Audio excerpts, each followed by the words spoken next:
Tower of silence. அவங்களோட மரண வழி வந்து கொஞ்சம் இயற்கையாக தான் இருக்கும்.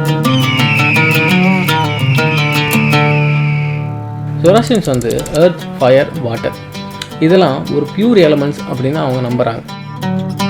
இந்த மாதிரி விஷயங்கள்லாம் அவங்களோட உடம்புல அவங்க இறந்தக்கப்புறம் சேரக்கூடாது, அப்படி சேர்ந்தால் அது பொல்யூட் ஆகும் அப்படின்றது அவங்களோட ஒரு நம்பிக்கை. அதனால் அவங்க இறந்தக்கப்புறம் அந்த பாடியை அவங்க எரிக்க மாட்டாங்க. இதுக்காக டவர் ஆஃப் சைலன்ஸ் ஸ்ட்ரக்சரை அவங்க யூஸ் பண்ணுறாங்க. இது ரவுண்ட் ஷேப்பில் இருக்க ஒரு ஸ்டோன் டவர். அதில் 3 ரிங் இருக்கும். வெளியே இருக்க ரிங் வந்து மென்னுக்கு, மிடில் இருக்க ரிங் வந்து விமனுக்கு, அப்புறம் உள்ளே ஒரு ரிங் இருக்குது, அது வந்து சில்ட்ரன்ஸ்க்கு அப்படின்ற மாதிரி பிரிச்சிருப்பாங்க. இறந்து போன உடல்களை அங்கே இருக்கிற ஸ்பெஷல் ப்ரீஸ்ட் வந்து அந்த இடத்துல போய் வைப்பாங்க. அந்த உடலில் இருக்க சதைகள்லாம் கழுகுகள் சாப்பிட்டு கொஞ்ச நேரத்தில் எல்லாமே கம்ப்ளீட் ஆகிடும்.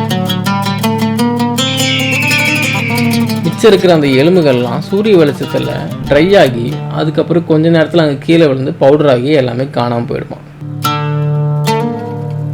So no fire pollution, no earth pollution அப்படின்ற ஒரு இதை அவங்க ஃபாலோ பண்ணுறாங்க. Most famous tower of silence வந்து மும்பை மலபார் ஹில்லில் இருக்குது. அது 1672 கட்டியிருக்காங்க. இந்த டவர் ஆஃப் சைலன்ஸ் வந்து பூனேயில், குஜராத்தில், சூரத்தில், அப்புறம் ஹைதராபாத்தில் கூட இருக்குதுன்னு சொல்கிறாங்க.